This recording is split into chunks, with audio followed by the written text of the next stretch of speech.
Hello student, मैं विक्रम मौर्य। आज एक बड़े ही इंपॉर्टेंट चैप्टर की बात करेंगे जिसका नाम है सेट। ये इतना बड़ा इंपॉर्टेंट टॉपिक है भैया, हर कंपटीशन में और हर 11th में तो ये बड़ा ही इंपॉर्टेंट टॉपिक है। अगर समुच्चय आपको आ रहा तो इसका बेस आपको प्रोबेबिलिटी में भी मिलता है। हम प्रोबेबिलिटी में जैसे पी ए यूनियन भी ज्ञात करते हैं, तो इसके पहले हम समुच्चय में एन ए यूनियन बेस के फार्मूले कुछ पढ़ते हैं। तो अगर आपका समुच्चय अच्छा है तो आपकी प्रोबेबिलिटी भी अच्छी होगी। तो सबसे ज्यादा ये इंपॉर्टेंट है कि ये एक ऐसा चैप्टर है जहां हर कंपटीशन में एक आध क्वेश्चन जरूर आ जाते हैं भैया। सबसे पहले हम बात करेंगे समुच्चय की डिफिनेशन क्या है, इसकी बेसिक कॉन्सेप्ट को, फिर हम टॉपिक टू टॉपिक को डिस्कस करेंगे। तो पहले है समुच्चय का पिता। समुच्चय का पिता क्या है, ये कभी पूछा नहीं जाता मैथ में, लेकिन हमने यहाँ लिख दिया है नॉलेज के बेस में। तो समुच्चय का पिता कौन है, जॉर्ज कैटर है। अब हम बात करेंगे समुच्चय की डिफिनेशन क्या है। वस्तुओं के सुप्रभाषित संग्रह को, सुप्रभाषित मतलब क्या होता है, वेल डिफाइंड, मतलब जिसके बारे में हमेशा सत्य बात हो। जैसे सम संख्याओं का संग्रह, तो सम संख्याएं सबको पता है कि कितना कहां से स्टार्ट होती है, 2 से।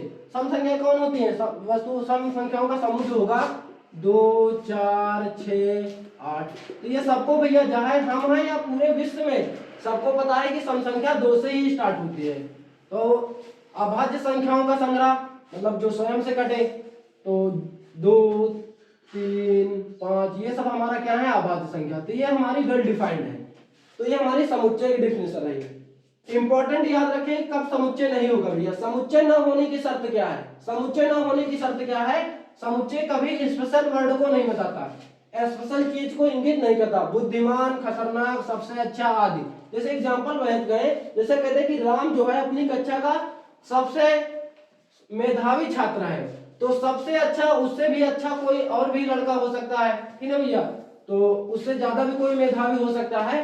तो ये स्पेशल चीज को नहीं बताता। जैसे बुद्धिमान, राम कक्षा का सबसे बुद्धिमान लड़का है, तो ये भैया गलत है, उससे भी ज्यादा कोई बुद्धिमान हो सकता है। तो ये समुच्चय, स्पेशल वर्ड को समुच्चय नहीं बताता। तो ये हो गया।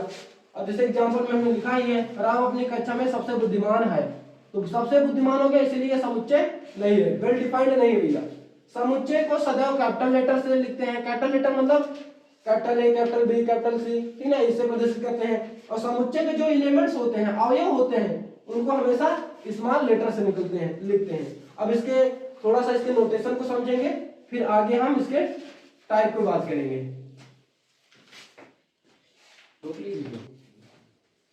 तो समुच्चय में हमारे 2 इंपॉर्टेंट नोटेशन है, जिनका बेसिक पहले एक्सरसाइज में इनका बहुत बड़ा रोल है। तो आप हमारा सपोर्ट करते रहिए भैया, अच्छे अच्छे कॉन्सेप्ट आपके सामने लेकर आएंगे। क्योंकि जब आप हमें सपोर्ट करेंगे, हमारे चैनल को लाइक करेंगे, शेयर करेंगे, तो हमें मोटिवेशन होगा।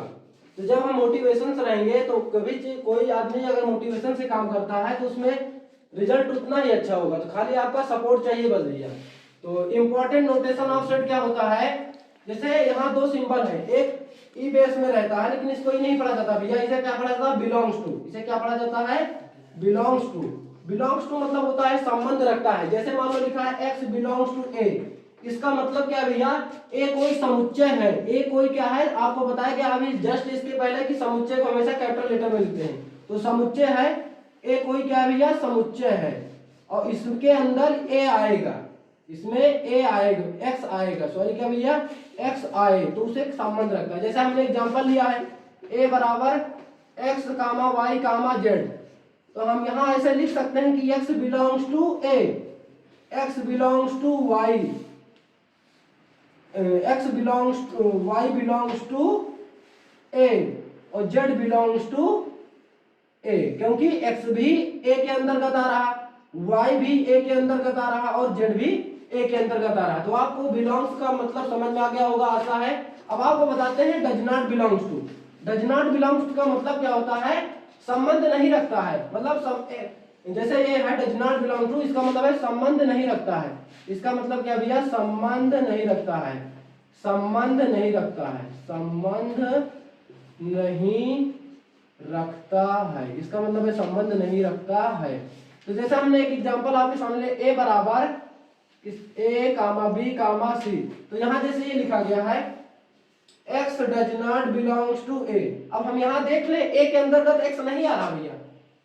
अगर ये इसमें आता अगर ये इसमें आता भैया तो इसको लिखते हैं x बिलोंग्स टू ए। अब ये इसमें आ ही नहीं रहा तो इसे लिखेंगे डज नॉट बिलोंग्स टू। तो आपको समझ में आ गया होगा। तो हम एक्सरसाइज पे बात करेंगे नेक्स्ट दिन भैया। जय हिंद।